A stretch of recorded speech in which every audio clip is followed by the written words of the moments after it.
أعوذ بالله من الشيطان الرجيم. بسم الله الرحمن الرحيم. وجعلوا لله شركاء الجن وخلقهم وخلقوا له بنين وبنات بغير علم سبحانه وتعالى عما يصفون.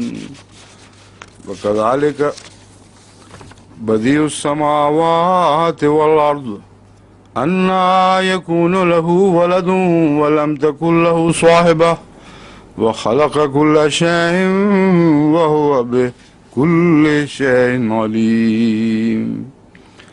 ذلكم الله ربكم لا إله إلا هو خالق كل شيء فاعبدوه وهو على كل شيء وكيل. لا تدركه الأبصار وهو يدرك الأبصار وهو اللطيف الخبير. قد جاءكم بصائر من ربكم فمن أبصر فلنفسه ومن عمي فعليها وما أنا عليكم بحفيظ.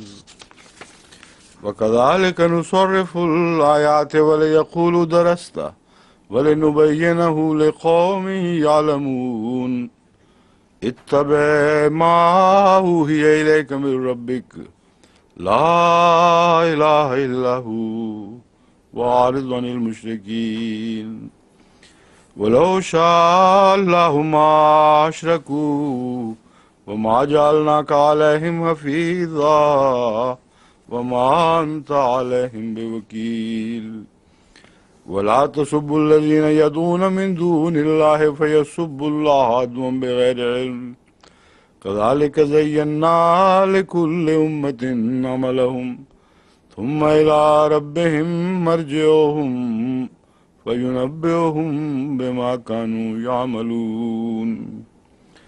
وأقسموا بالله جهد أيمانهم لئن جاءتهم آية ليؤمنن بها قل إنما الآيات عند الله وما يشركم أنها إذا جاءت لا يؤمنون. ونقلب أفئدتهم وأبصارهم كما لم يؤمنوا به أول مرة ونذرهم في طغيانهم يعمهون. ولو أننا نزلنا إليهم الملائكة وكلمهم الموتى وحشرنا عليهم كل شيء قبلا ما كانوا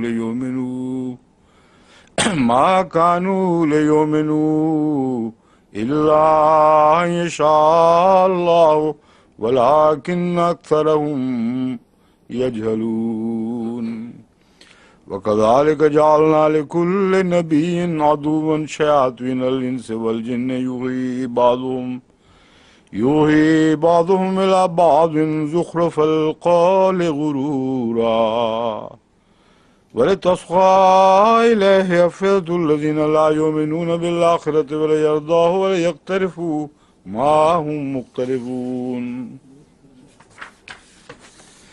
ولتصغى إليه أفئدة الذين لا يؤمنون بالآخرة وليرضاه وليقترفوا ما هم مقترفون. I'm sorry. I'm sorry. I left a verse undecided. وكذلك جعلنا لكل نبي عدوا شياطين الإنس والجن يوحي بعضهم إلى بعض زخرف القول غرورا ولو شاء ربك ما فعلوه فذرهم وما يفترون. ولتصغى إليه أفئدة الذين لا يؤمنون بالآخرة وليرضاه وليقترفوا ما هم مقترفون. أفغير الله يبتغي حكما وهو الذي أنزل إليكم الكتاب مفصلا والذين آتيناهم الكتاب يعلمون أنه منزل من ربك بالحق فلا تكونن من الممترين وتمت كلمة ربك صدقا وعدلا لا مبدل لكلماته وهو السميع العليم وإن تطع أكثر من في الأرض يضلوك عن سبيل الله إن يتبعون إلا الظن وإن هم إلا يخرصون إن ربك هو أعلم من يضل عن سبيله وهو أعلم بالمهتدين فكلوا مما ذكر اسم الله عليه إن كنتم بآياته مؤمنين وما لكم ألا تأكلوا مما ذكر اسم الله عليه وقد فصل لكم ما حرم عليكم إلا ما اضطررتم إليه وإن كثيرا ليضلون بأهوائهم بغير علم إن ربك هو أعلم بالمعتدين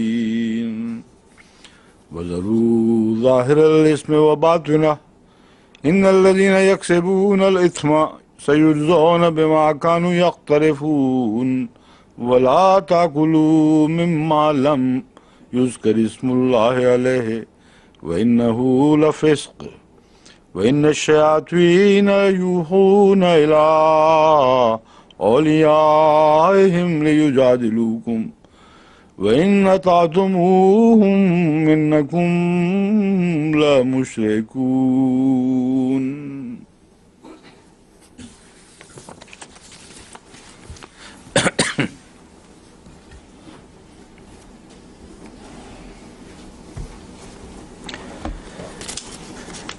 وَجَعَلُوا لِلَّهِ شُرَكَاءَ الْجِنَّ وَخَلَقَهُمْ وَخَلَقُوا لَهُ بَنِينَ وَبَنَاتٍ بِغَيْرِ عِلْمٍ. اور انہوں نے اللہ کے لیے شریک ٹھہرا رکھے ہیں. شرکاء شریک کی جمع ہے.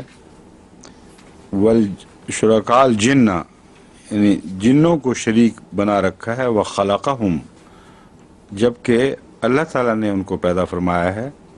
وَخَلَقُوا لَهُ بَنِينَ وَبَنَاتٍ اور انہوں نے جھوٹ موٹ گھڑ لیے ہیں بیٹے اور بیٹیاں علم کے بغیر.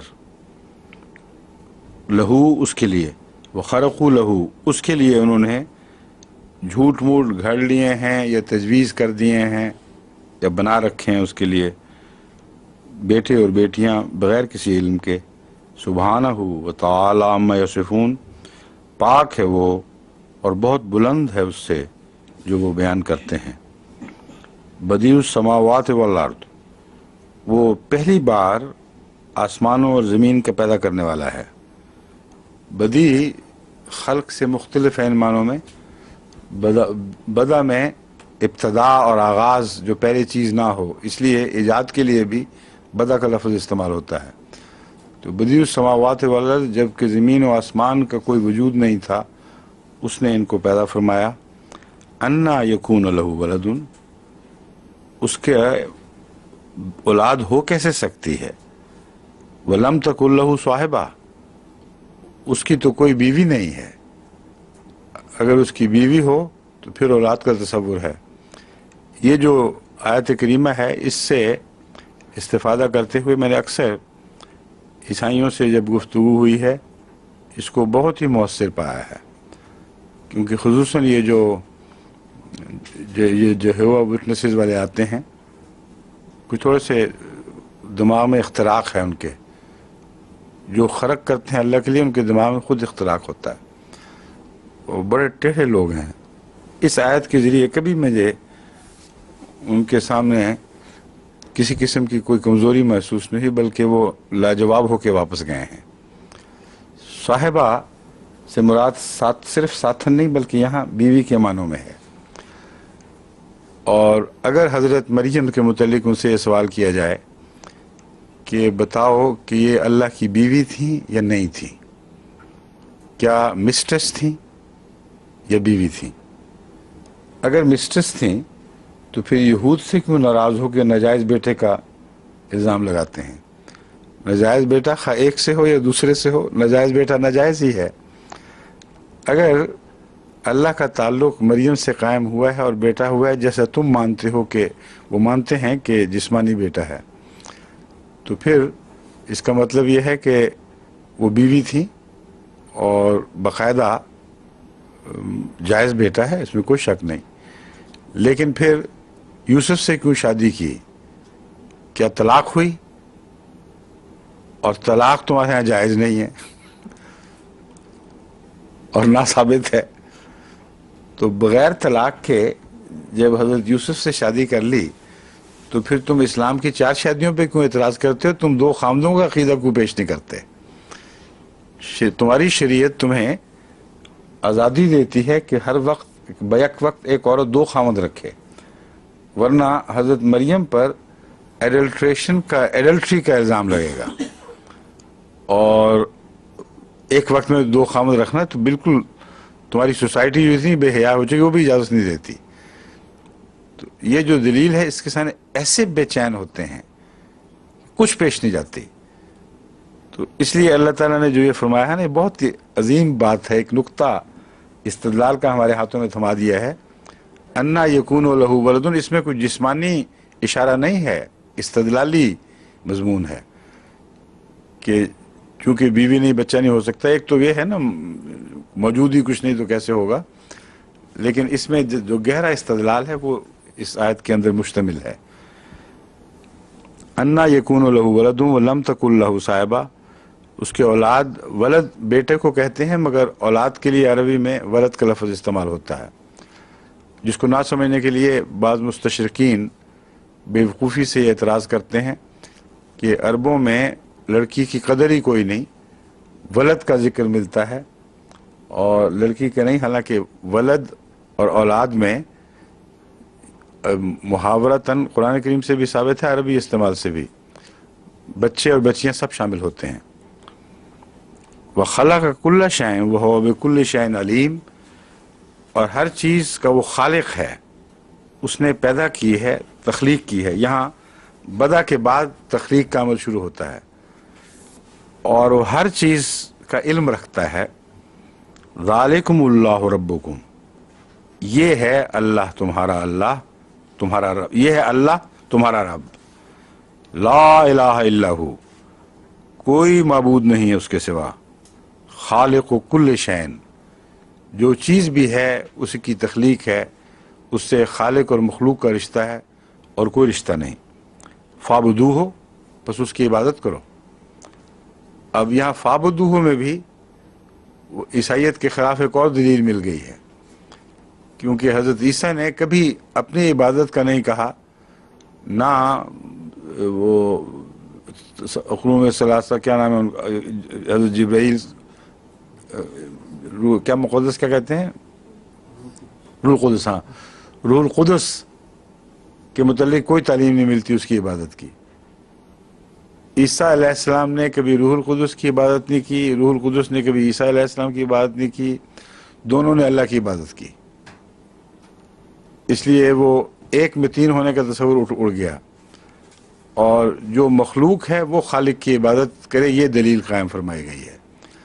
اس لیے اگر عیسیٰ عبادت کرتا تھا تو لازماً مخلوق ہے، اور اگر عبادت نہیں کرتا تھا اور مخلوق نہیں تھا تو اس کی عبادت کیوں نہ کی؟ اس کے حواریوں نے، اس کے ساتھیوں نے، اس نے کیوں ان کو عبادت کا حکم نہیں دیا؟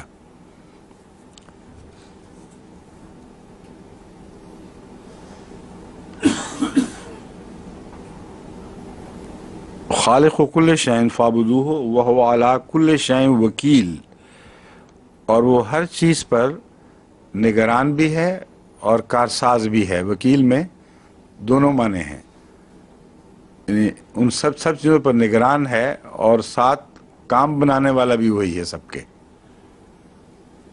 لا تدرکہ الابصار وہو یدرک الابصار، یہ جو آیات ہیں یہ تصریف کے مضمون سے بہت گہرا تعلق رکھتی ہیں، کیونکہ ان آیات میں تصریف ہے، اور تصریف بھی ایسی حیرت انگیز کہ تصریف ضمائر جس تیزی سے ان آیات میں دکھائی دے گی، آپ کو قرآن کریم میں اور کہیں دکھائی نہیں دے گی.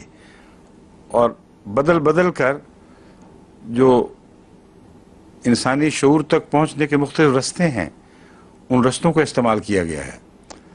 تصریف ضمائر میں ایک یہ فائدہ ہوتا ہے کہ بعض دفعہ ایک ہی ضمیر سے خطاب کیا جائے تو دماغ سو جاتا ہے، جب ضمیر بدلتی ہے اچانک تو بیدار ہوتا ہے.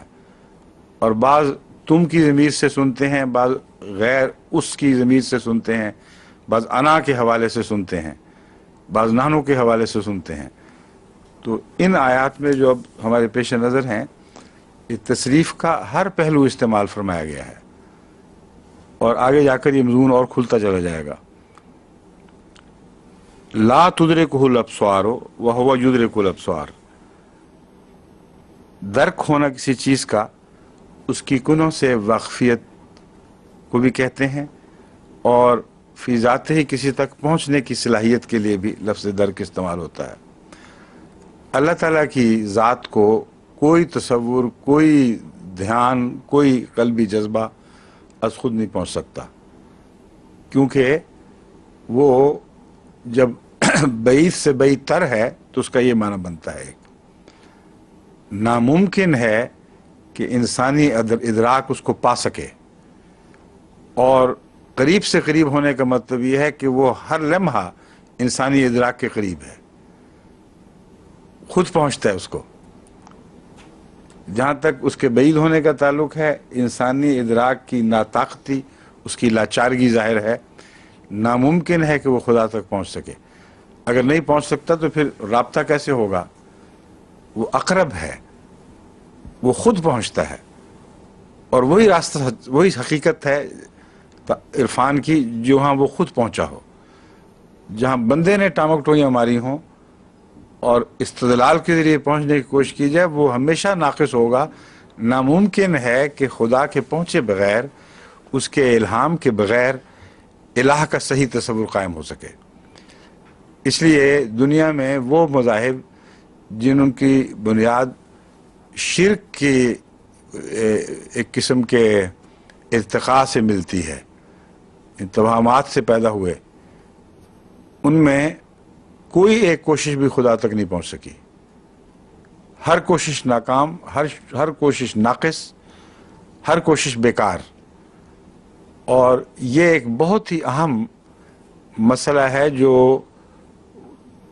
خدا والوں اور دہریہ مستشرقین دہریہ سوشالوجسٹ کے درمیان ایک مبحث بنا ہوا ہے. خدا والوں کے درمیان اور ان کے درمیان مبحث بننا چاہیے، میری مراد ہے.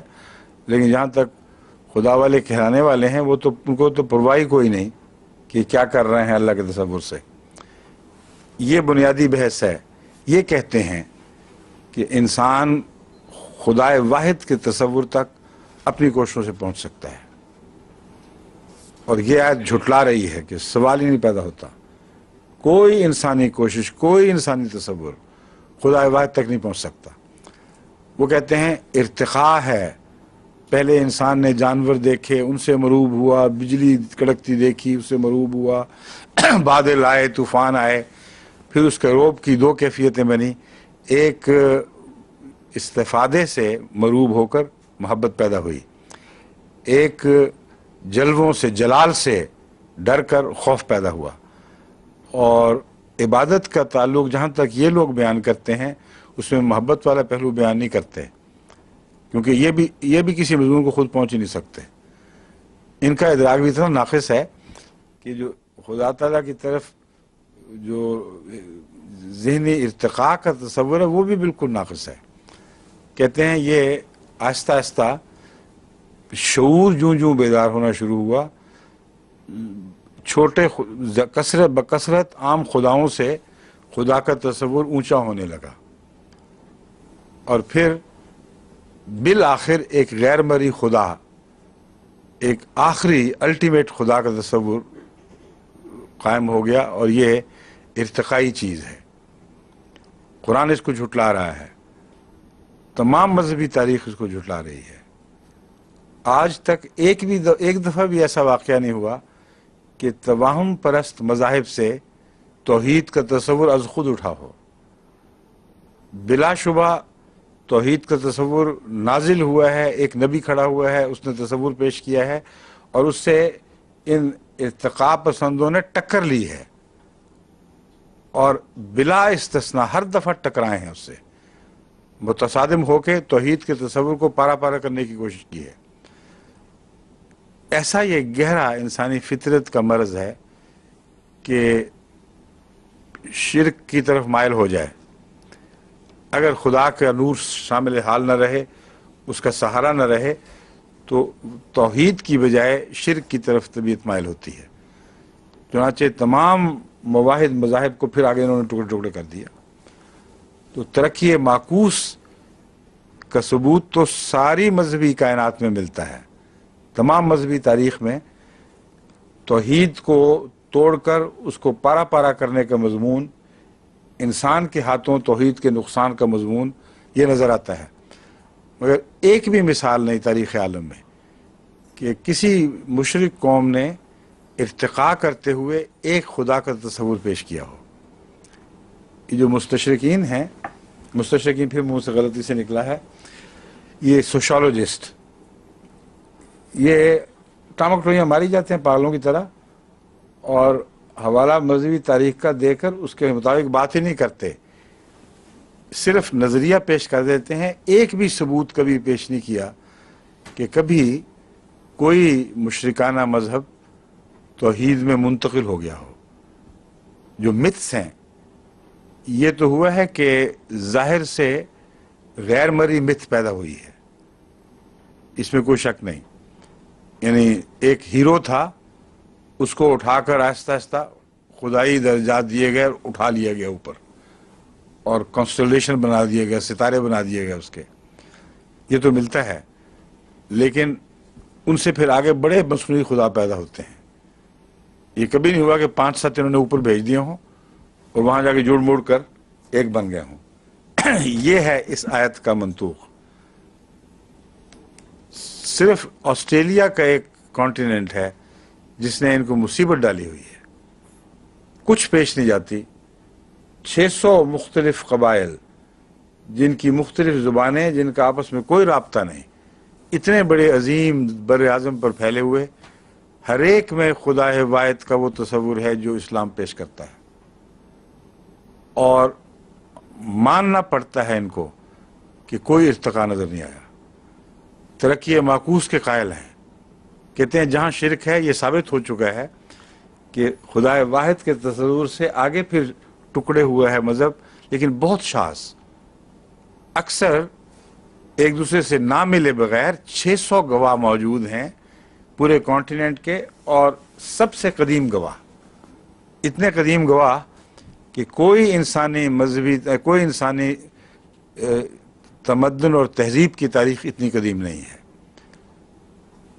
کم سے کم جو بیان کرتے ہیں وہ 25,000 سال ہے، اور 40,000 تو عام تسلیم کرتے ہیں، ہاں کہ 25 سے 40 تک تو ہونا ناممکن نہیں، بلکہ اکثر شواہد ملتے ہیں کہ یہ مسلسل بے روک ٹوک، بغیر کسی انخلا کے، بغیر کسی اس کو انگریزی میں کہتے ہیں نا، کسی قسم کا کیاس ہو، تصادم پیدا ہو جائے، کوئی نہیں پیدا ہوا، کوئی خیالات آپس میں ٹکرائے نہیں ہیں۔ تو بغیر خلا اور بغیر تصادم کے مسلسل یہ تاریخ آج تک محفوظ چلی آئی ہے، اور یہ بھی ثابت ہے کہ ان کا آپس میں کوئی رابطہ نہیں تھا۔ زبانیں مختلف، اور زبانوں کے اندر پھر ڈائلیکٹس اتنی مختلف کہ ایک زبان کے اندر بھی رابطے مشکل تھے، اور ایک دوسرے سے شرماتے تھے، اپنی حدوں پر رہتے تھے، اور دوسروں کی حدوں میں داخل ہونا ایک روایتی جرم تھا جس کو کبھی یہ نہیں کرتے تھے۔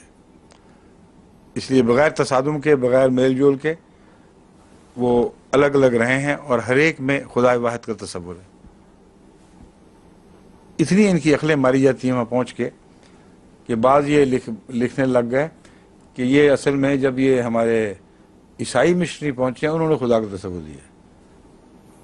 ایسا احمقانہ خیال ہے کہ باقی سوشالوجسٹ بھی چیخ اٹھے ہیں اس پہ. بڑا پاگل آدمی جس نے تصور پیش کیا ہے. کہتے ہیں تحقیق سے ثابت ہے کہ جہاں عیسائی مشریوں کی ہوا بھی نہیں لگی تھی وہاں بین ہی وہی تصور موجود تھا. پھر اور کئی قسم کے بہانے بناتے ہیں لیکن کچھ پیش نہیں جاتی. بعض کھلم کھلا مان لیتے ہیں کہ یہ ایک ایسا مہم ہے جس کو ہم حل نہیں کر سکتے. بعض بہت بڑی دلیل یہ پیش کرتے ہیں کہ یہ واقعہ یوں نہیں ہے، ہم سچے ہیں. کہتے ہیں ہم اس کو مان ہی نہیں سکتے اس لیے ضرور جھوٹ ہوگا. عجیب پاگل والی بات. We can't believe it. So it has to be wrong. یہ کون سی دلیل ہے؟ بس جہاں جاتے ہیں ٹکراتے ہیں توحید سے وہاں دماغ بھی پارا پارا ہو جاتے ہیں ان کے. اور یہ ہے خدا کا اعلان، لا تدرکہ الابصار وہو یدرک الابصار. بہت شاندار اعلان ہے. ناممکن ہے کہ انسانی عقل اسے پہنچ سکے. سارے عالم کی تاریخ کا مطالعہ کر لو، خدا واحد خود اترا ہے تو اترا ہے، ورنہ کسی کو رفعت کی توفیق نہیں ملی. کبھی انسان کی کوتا عقل خدا تک نہیں پہنچ سکی. وہو اللطیف الخبیر، اور وہ بہت لطیف ہے، اور لطافت خبر کو پیدا کرتی ہے. کیونکہ جو چیز کسی دوسری چیز میں کامل طور پر سرایت کر سکے وہ اس کے اندرونے تک کی خبر لے آتی ہے. جو کامل طور پر سرایت نہ کر سکے وہ بیرونی خبر رکھتی ہے. اس لیے انسانی جسم کے اندر ایکس ریز اور لیزر وغیرہ کے ذریعے یا بہت ہی چھوٹی ویو لینتھ کی آوازوں کے ذریعے یہ خبریں لیتے ہیں، اس لیے کہ وہ لطیف ہیں. تو اسی لیے آپ خدا تعالیٰ کے کلام میں لطیف کے ساتھ خبیر کی صفات کو جڑا ہوا پاتے ہیں، کی صفت کو جڑا ہوا پاتے ہیں. لطیف ہے تو خبیر بھی ہے، اور اگر لطیف نہ ہو تو کامل خبیر ہو ہی نہیں سکتا. کوئی ذرہ کائنات کا ایسا نہیں جس میں خدا موجود نہ ہو اندر. اس کی لطافت کی یہ حد ہے، اس لیے اس کے علم سے باہر کوئی چیز رہ ہی نہیں سکتی. قد جاءکم بصائر من ربکم. اور یہاں لطیف الخبیر ہونا یہ بھی بتاتا ہے کہ سارے تاریخ عالم پر خدا کی نظر ہے. اس نظر کو رکھنے کے بعد یہ اعلان کر رہا ہے کہ لا تدرکہ الابصار. وہ یدرک الابصار میں جب وہ ابصار تک پہنچتا ہے تو اس کے ہر گوشے کو روشن کرنے کی صلاحیت رکھتا ہے. یہ مضمون بھی لطیف و خبیر میں داخل ہے. قد جاءکم بصائر من ربکم، تم تک خدا کی طرف سے بصائر آ چکی ہیں. تمہارے رب کی طرف سے بصائر آئی ہیں، روشنی آنکھوں تک پہنچی ہے، اور تمہیں توفیق مل رہی ہے کہ خدا کی بصائر پہنچنے کے نتیجے میں جس حد تک وہ اپنی خبر تمہیں دیتا ہے اس حد تک ادراک کر سکو. فمن ابصر فلنفسہ، پس جو بھی دیکھ لے اس سے، نور خدا سے آگاہ ہو جائے، فلنفسہ، اس کے اپنے ہی فائدے میں ہے. ومن عمی فعلیہا، جو اندھا ہوگا تو اپنے خلاف اندھا ہوگا، اور روشنی پہنچ بھی جائے تو اس کو نظر نہیں آئے گا. وما انا علیکم بحفیظ. اب دیکھ لیں، میں تم پر نگران نہیں ہوں. یہاں رسول اللہ علیہ وسلم کی طرح ضمیر پھر گئی ہے. اب حالانکہ پہلے قل کا مضمون نہیں ہے، خدا بیان فرما رہا ہے لا تدرکہ الابصار، سارا مضمون اللہ تعالیٰ کی طرف سے تھا براہ راست. اب اچانک رسول اللہ صلی اللہ علیہ وسلم یہ اعلان کرتے ہوئے نظر آ رہے ہیں وما انا علیکم بحفیظ، میں تمہاری حفاظت نہیں کر سکتا.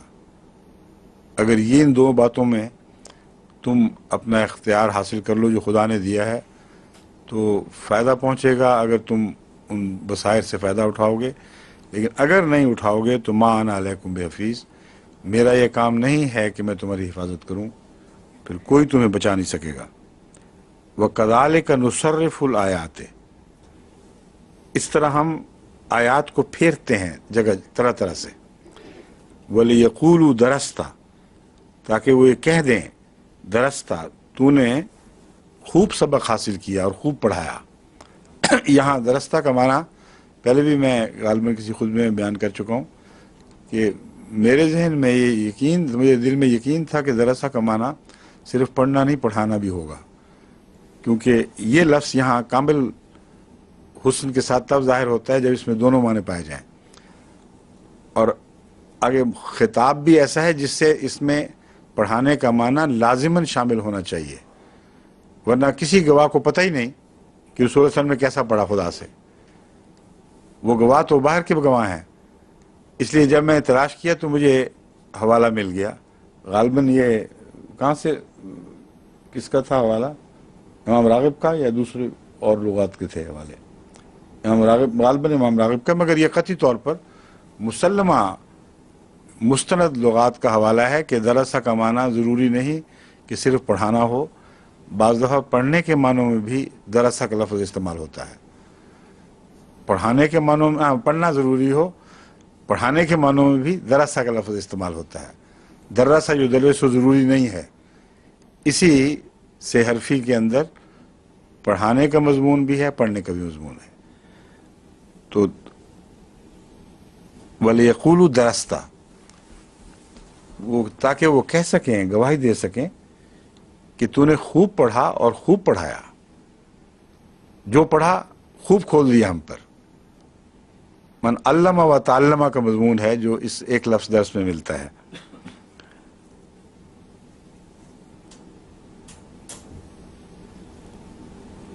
کہاں گیا؟ فمان آپ فمان ہمیں آگے آ گیا ہے، ہاں، کذالک نصرف الآیات ولیقولوا درست، تاکہ وہ کہہ سکیں کہ تو نے خوب پڑھا اور خوب پڑھایا۔ وَلِنُبَيِّنَهُ لِقَوْمٍ يَعْلَمُونَ، اب ضمیر پھر اپنی طرف پھیر دی ہے، نبینو کہہ کے، ہم اس طرح خوب کھول کھول کر ان لوگوں کے لیے مضمون بیان فرماتے ہیں جو علم رکھنے والے لوگ ہیں۔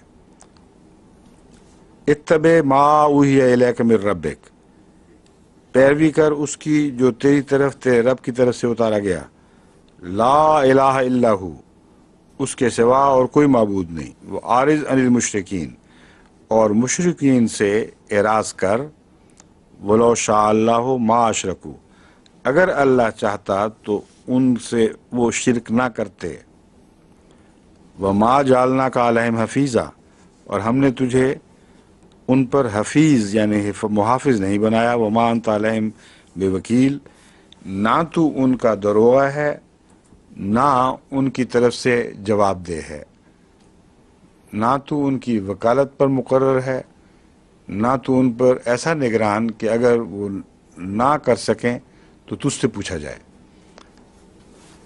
یہ جو آیات ہیں اس میں مختصر پھر میں آپ کو واپس جا کے بتاتا ہوں۔ اتبع ما اوحی الیک من ربک، جو تیرے رب کی طرف سے وحی کی جاتی ہے اس کی پیروی کر اور کرتا چلا جا، اتبع کا معنی ہے اس کے سوا کوئی معبود نہیں، اور مشرکین سے اعراض کر۔ یہاں اعراض کا معنی یہ نہیں ہے کہ مشرکین کو تعلیم نہ دے، اعراض کا ایک یہ بھی معنی ہوتا ہے کہ ان کو چھوڑ دے، ان کی سے پیٹھ پھیر، ان کو اپنے حال پر رہنے دے۔ ہرگز یہ معنی یہاں نہیں ہے، کیونکہ مسلسل درس کا حکم ہے، مسلسل پیغام پہنچانے کا حکم ہے، تبیین کا ذکر چل رہا ہے، اس لیے فعارض عن المشرکین سے مراد ہے مشرکین کی بدعمالیوں اور ان کی نافرمانیوں پر دکھ محسوس نہ کر اور اس سے اعراض کر۔ جس طرح وہ اندھے کے اندھے رہتے ہیں اور تیری تدریس کا ان پر کوئی اثر نہیں پڑتا، اس پہ اعراض کر اور اپنا دل نہ کھو اس میں۔ اگلا جو بیان ہے وہ بیان ہی اس کی اس معنی کی تائید کرے، وَلَوْ شَاءَ اللَّهُ مَا أَشْرَكُوا، یاد رکھ کہ اگر اللہ چاہتا تو وہ کبھی شرک نہ کرتے، وَمَا جَعَلْنَاكَ عَلَيْهِمْ حَفِيظًا، اور اگر اللہ نہیں چاہتا تو حفیظ ہو کیسے سکتا ہے؟ یہ استدلال ہے۔ اللہ اگر چاہتا تو وہ شرک کرتے ہی نہ، اس کا مطلب اللہ نے نہیں چاہا۔ جب اللہ نے نہیں چاہا تو تجھے کیا اختیار ہے کہ تو ان کے زبردستی کی طاقت کہاں ہے کہ خدا کے چاہے بغیر تو زبردستی ان کو ہدایت پہنچا سک، تیرے بس کی بات ہی نہیں ہے۔ وَمَا أَنْتَ عَلَيْهِمْ بِوَكِيلٍ، اور خوشخبری یہ ہے کہ تو جواب دہ بھی نہیں ہے ان کے لیے، تو اس سے پوچھا ہی نہیں جائے گا وہ کیوں ایسی ذلیل حرکتیں کرتے تھے، نہ ان کی تو نے وکالت کرنی ہے، نہ ان پر نگران مقرر۔ ان معنوں میں فرمایا ہے کہ ان کی کوتاہیوں کے بارے میں تجھ سے سوال کیا جائے۔ وکیل کے دو معنی یہاں آئیں گے۔ تو ایسا ذمہ دار نہیں تھا ان پر کہ ضرور یہ کام کر کے دکھاتا، اور اگر اس میں کوتاہی رہ جاتی تو تجھ سے جواب طلبی کی جاتی۔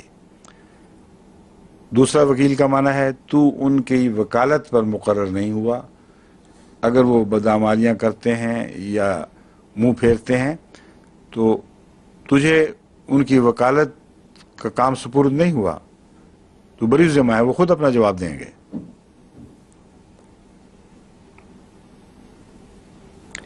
وَلَا تَسُبُّوا الَّذِينَ يَدْعُونَ مِن دُونِ اللَّهِ،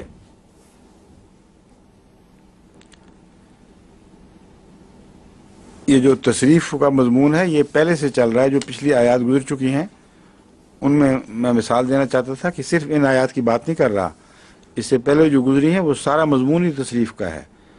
مثلا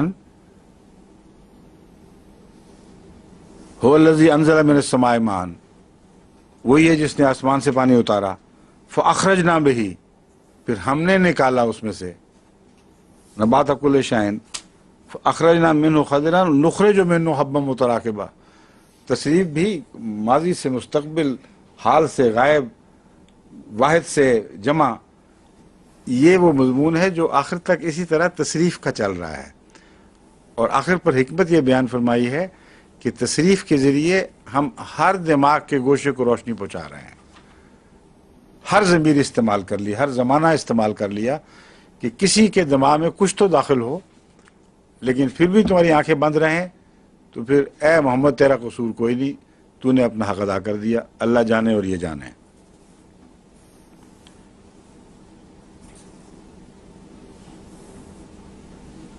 وَلَا تَسُبُّوا الَّذِينَ يَدْعُونَ مِن دُونِ اللَّهِ فَيَسُبُّوا اللَّهَ عَدْوًا بِغَيْرِ عِلْمٍ، یہ وہ آیت کریمہ ہے جو توہین خدا، توہین رسالت، توہین مذہب، توہین انبیاء، سب مضامین پر اکیلی حاوی اور کافی ہے۔ فرماتا ہے ان لوگوں، ان جھوٹے خداؤں کو بھی گالیاں نہ دو، یدعون من دون اللہ، جو جن کو وہ اللہ کے سوا پکارتے ہیں، اس میں جھوٹے خدا ہونا اور فرضی خدا ہونا داخل ہو گیا۔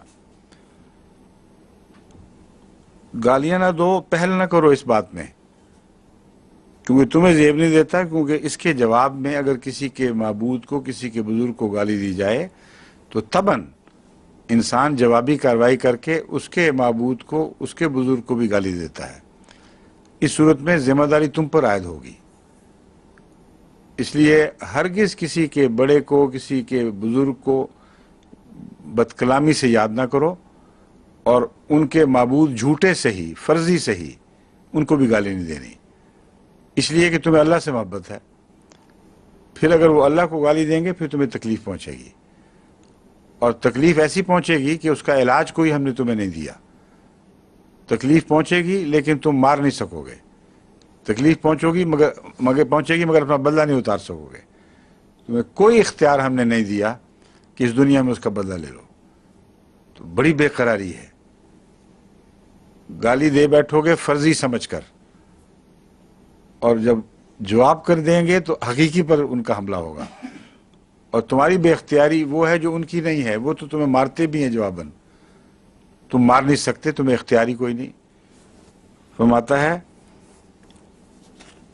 کذالک زینا لکل امت عملہم، اور یاد رکھنا کہ یہ جو ان کا گالی دینا ہے، یہ شرک ہے، اپنے معبودوں کو اچھا سمجھنا اور تمہارے معبود کے خلاف زبانیں دراز کرنا، یہ اس لیے ہے کہ ہم نے ہر قوم کو ان کا عقیدہ، ان کا عمل، جو ان کا تعامل ہے وہ خوبصورت کر کے دکھا دیا ہے۔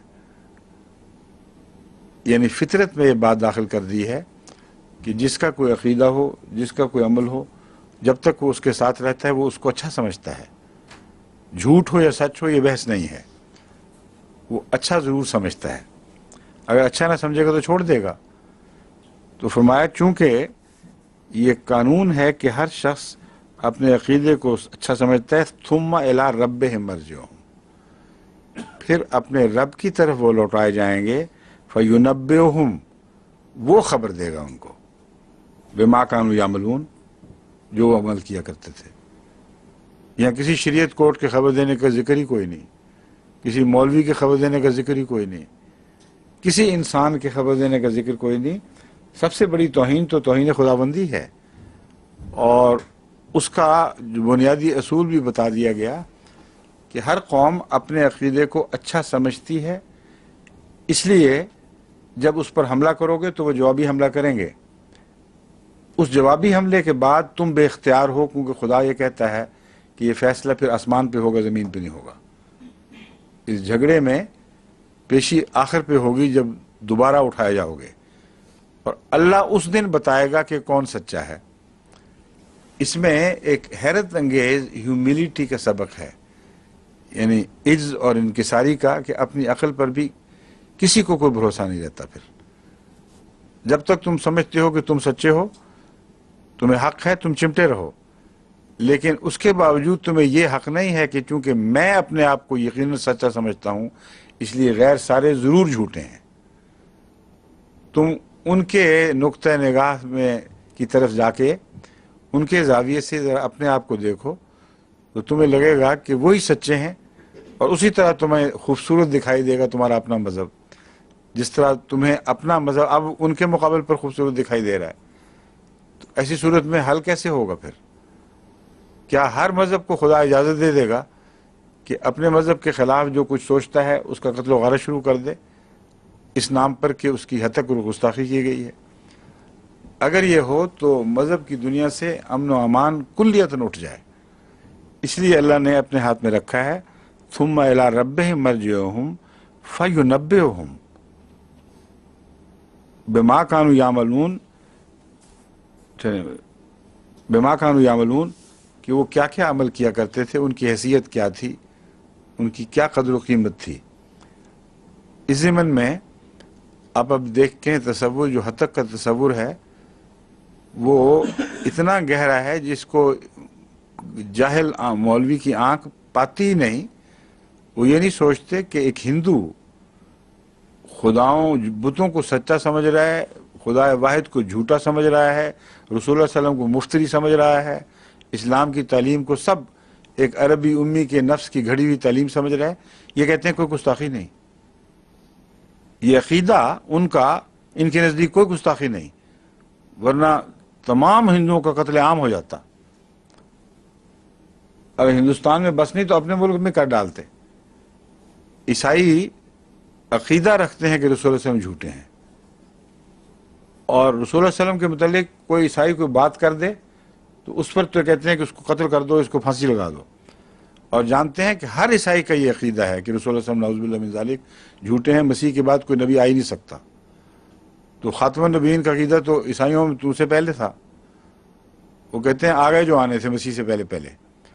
اب مسیح کے بعد خدا کا بیٹا تو آ سکتا ہے، نبی کوئی نہیں آ سکتا، اس لیے وہ رسول اللہ علیہ وسلم کو جھوٹا سمجھتے ہیں۔ تو تزیین اعمال کا مضمون وہاں بھی آ رہا ہے۔ تو اللہ تعالیٰ ان کو قتل کا بھی اجازت دے، پھر عیسائیوں کو بھی قتل کرو، انہوں نے میرے خلاف بیٹا بنا لیا، تمہیں اس کی کوئی غیرت نہیں ہے، اور رسول اللہ علیہ وسلم کو جھوٹا کہہ دیا، اس کی تمہیں کوئی غیرت نہیں۔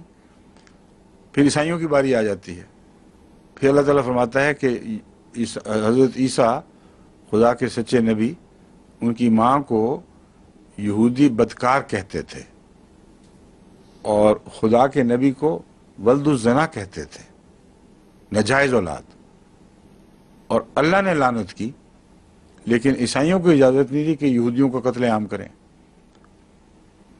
تو مسلمانوں کو کیسے حق ہو گیا؟ اس سے بڑا الزام کیا ہے؟ رسول اللہ صلی اللہ حضرت مسیح موعود علیہ السلام نے جب یہ بتایا ان کو کہ دیکھو میرے مباحثوں میں جو تم غیرت دیکھتے ہو محمد رسول اللہ علیہ وسلم اور قرآن کی غیرت ہے، کسی نبی کی گستاخی نہیں ہے۔ بات یہ ہے کہ میں جب مسیح سے عیسائیوں کی بدخلقیوں، بدتمیزیوں اور گالیوں کا بدلہ لیتا ہوں تو ایسے طریق پر لیتا ہوں جس کی طبعاً اجازت ہے، مگر مسیح پر حملہ نہیں ہوتا، کیونکہ میں مسیح کہہ کر کبھی حملہ آور نہیں ہوا. میں یسوع کہہ کے حملہ آور ہوتا ہوں، مگر ان الفاظ میں صرف جو ان کی بائبل نے استعمال کیے ہیں. ایک لفظ بھی اپنی طرف سے نہیں جوڑتا. تو پھر غصے کی کیا بات ہے؟ یہ بات سمجھنے کی بجائے یہ مولوی مسلسل اشتہار انگیز پروپیگنڈا کرتے ہیں. بلکہ ان کے شروع میں جب میں یہاں آیا تھا ہجرت کے بعد، تو ان کے نمائندے پہنچے ہیں عیسائیوں کو احمدیوں سے لڑانے کے لیے اور ان کو اشتعال دلانے کے لیے کہ یہ لوگ، ان کو کیا تم سمجھتے ہو، شریف لوگ ہیں نہیں، تو نبی عیسیٰ کی اتنی حد تک کرتے ہیں اس کی کوئی مثال نہیں ملتی. اور وہ حد تک صرف یہ تھی کہ حضرت مسیح علیہ السلام نے فرمایا کہ جو یسوع بائبل پیش کرتی ہے وہ ایک فرضی وجود ہے. خدا کا بیٹا اور اس کا حسب نسب، یہ سب انسانی عمل دخل کے نتیجے میں گندہ ہو گیا ہے. اور تم مانتے ہو کہ جس کو تم خدا کا بیٹا مانتے ہو اس کی نسل میں کسبی عورتیں، اس کے آباء و اجداد میں کسبی عورتیں تھیں. ایک رستے سے بھی دوسرے جو دو رستے بتائے ہیں ان میں کسبی عورتیں ملتی ہیں. اور یہ بائبل کا حوالہ بھی موجود ہے کہ جس کی آباء و اجداد میں کسبی عورت ہو وہ اتنی پشتوں تک پاک ہو ہی نہیں سکتا. تو تم کچھ شرم اور حیا کرو. جس کو خدا کا بیٹا کہتے ہو اس کا حسب نسب تو دیکھ لو، اور رسول اللہ علیہ وسلم پر اعتراض کر رہے ہو. بس اس طرح اپنے دکھ کا اظہار کیا قرآنی تعلیم کو چھوڑے بغیر، کیونکہ بین ہی ان کے الفاظ میں ان کے عقیدے کو پیش کیا ہے. اس پر یہ لوگ چیز بجبی ہوتے ہیں، بلکہ غیروں کو ہمارے خلاف مشتعل کرتے ہیں. مگر جب یہ دیکھتے ہیں کہ یہود حضرت عیسیٰ علیہ السلام کی ماں پر گندے سے گندہ الزام لگاتے ہیں اور حضرت عیسیٰ کو وہ ولد الزنا قرار دیتے ہیں، تو یہود ان کے ہاں آتے ہیں، ان سے مراسم ہیں، موجود ہیں اسلامی ممالک میں. اس بنا پر آج تک کسی ملا نے اس کو قتل نہیں کیا. اس لیے سارے تضادات کا مجموعہ بنے ہوئے ہیں. ایک عجیب عجوبہ مخلوق ہے جو سوچتے ہی نہیں کہ ان کے عقیدوں میں کتنے تضادات ہیں، اور صرف اپنے نفس کا بدلہ اتارنے کے لیے جو مولوی کی سرداری قبول نہ کرے وہ ان کو ایک آنکھ نہیں بھاتا، اس کو جڑوں سے اکھیڑ پھینکنا چاہتے ہیں. جھگڑا صرف مولوی کی سرداری کا ہے، اور یہی جھگڑا یہاں اٹھایا گیا ہے کہ خدا کے سوا کسی کو معبود نہیں ماننا. لا الہ الا اللہ، لا الہ الا اللہ، لا الہ الا اللہ. اتنی دفعہ کہا گیا ہے کہ ہم اب کسی مولوی کو خدا ماننے کی کسی صورت میں بھی خودکشی نہیں کر سکتے. اور یہ گالیاں دیتے ہیں تو دیتے پھریں، اللہ ان کو پکڑے گا، اللہ ان کو سزا دے گا. ہمارا یہ جواب نہیں کہ ہم ان کو ماریں گے، مگر ان کو بھی کھول دیا ہے خدا تعالیٰ نے. تمہیں مذہبی عقائد کے اختلاف کی وجہ سے کسی کی گردن زدنی کا کوئی حق نہیں ہے.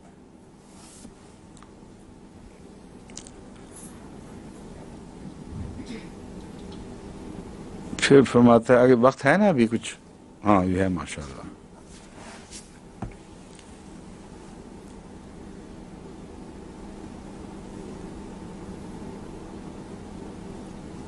فرماتا ہے کیا ہوگا پھر؟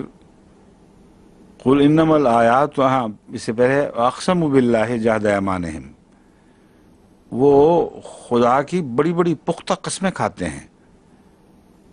لئن جاءتہم آیۃ لیؤمنن بہا، ایک بھی نشان ان کے پاس آ جائے تو وہ ضرور ایمان لے آئیں گے.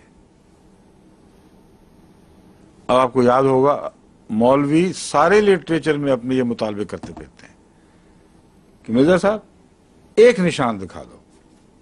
اور جب حضرت خلیفۃ المسیح ثالث پیش ہوئے تھے ان کے اسمبلی میں تو بار بار مولوی یہ کہہ رہے تھے، سارے ریکارڈ میں موجود ہے، کہ آپ کو ایک نشان تو بتائیں، کوئی ایک چیز ہم تسلیم کر لیں گے.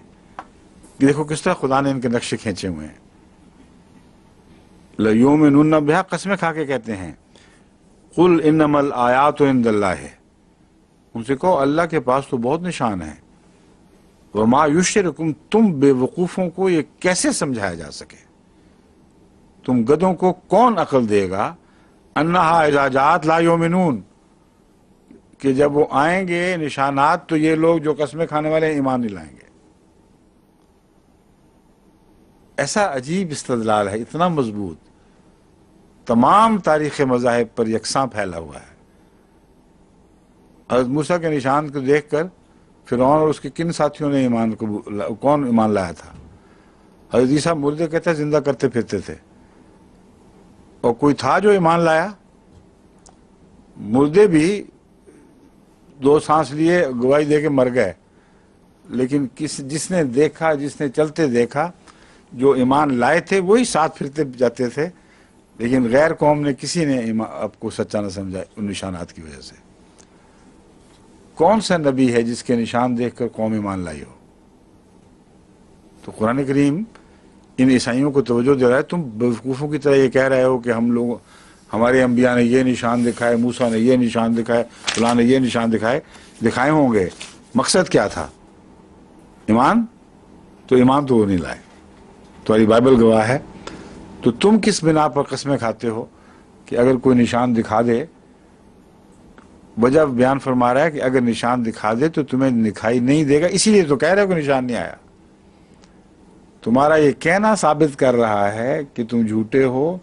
نشان تو ہیں، پہلے نشان جس کو دکھائی نہ دیں وہ اگلیاں تو نگل لے، پھر نئی پنیاں ملیں. پہلی اٹکی ہوئی ہیں گردن میں، آگے سے پنیاں کہاں سے ملیں گی؟ تو یہ ہے مضمون جو فرما رہا ہے اللہ تعالیٰ کہ آگے دیکھیں، اس کو خوب کھولے گا. وَمَا يُشْعِرُكُمْ أَنَّهَا إِذَا جَاءَتْ لَا يُؤْمِنُونَ. کیسے ہم انہیں سمجھا سکیں، کون انہیں سمجھا سکے، کیا بات ان کے دماغ میں یہ چیز گھسا دے کہ أَنَّهَا إِذَا جَاءَتْ لَا يُؤْمِنُونَ، جب بھی وہ آتے ہیں. اذا جات ہے، جب بھی ایسے نشان آتے ہیں وہ انکار کر دیتے ہیں. یہ ایک مستمرہ عادت ہے ان لوگوں کی. یا جب بھی آئیں گے، دونوں معنی ہیں اس میں، کیونکہ ماضی اذا کی وجہ سے مضارع بن گیا ہے. تو جب نشان آئیں گے یا جب نشان آتے ہیں وہ کبھی ایمان نہیں لاتے. نقلب افئدتہم وابصارہم کما لم یؤمنوا بہ اول مرہ. پہلے نشان تو تم سے سنبھالے نہیں گئے، جس بنا پر پہلے نشان دیکھنے سے تم معذور رہے ہو، اسی بنا پر وہ نشان جو تم مانگتے ہو وہ بھی ہم دکھا دیں گے تو تم نہیں مانو گے، کیونکہ نشان پہلے سے ہیں. مستشرقین اس آیت سے یہ استنباط کرتے ہیں کہ رسول اللہ صلی اللہ علیہ وسلم تسلیم کر لیا کہ کوئی نشان نہیں دکھایا، اور انکار کر دیا کہ آئندہ بھی کوئی نشان نہیں دکھائے جائیں گے. یہ ویری وغیرہ نے اس کے اوپر خوب زبان کھولی ہوئی ہے. حالانکہ وما یشرکم کا مضمون جو ہے یہ اس پر زیادہ احساس دکھاتا ہے. تو اتنی عقل ہی کوئی نہیں کہ پہلے جو نشان آئے تھے وہ تم نے کون سے ہضم کر لیے ہیں.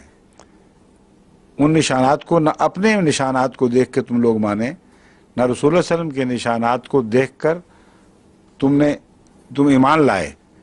اب شق القمر کا معجزہ ہے، کوئی ہے جس نے شق القمر کو دیکھ کر رسول اللہ علیہ وسلم کو قبول کیا ہو؟ گواہ موجود ہیں. قرآن گواہی دیتا ہے کہ اتنا بڑا ان کو یہ معجزہ دکھائی دیا کہ انہوں نے کہا ان ہوا الا سحر مستمر. یہ ان ہوا ہے ہاں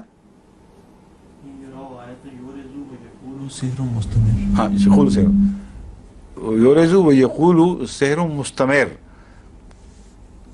وہ شق قمر کے متعلق فرماتا ہے اقتربت الساعۃ وانشق القمر. آگے یہ ہے نا، یہی اس کے مان بات. وَإِن يَرَوْا آیَةً یورزو و یقول سحر مستمر. اگر شق قمر ہوا ہی نہیں تھا تو سحر مستمر کیوں کہتے تھے؟ اور مستمر کے ساتھ یہ بھی گواہی دی کہ پہلا نشان نہیں ہے. یہ تو وہی جادو ہیں جو آئے دن ہمیں دکھاتا رہتا ہے.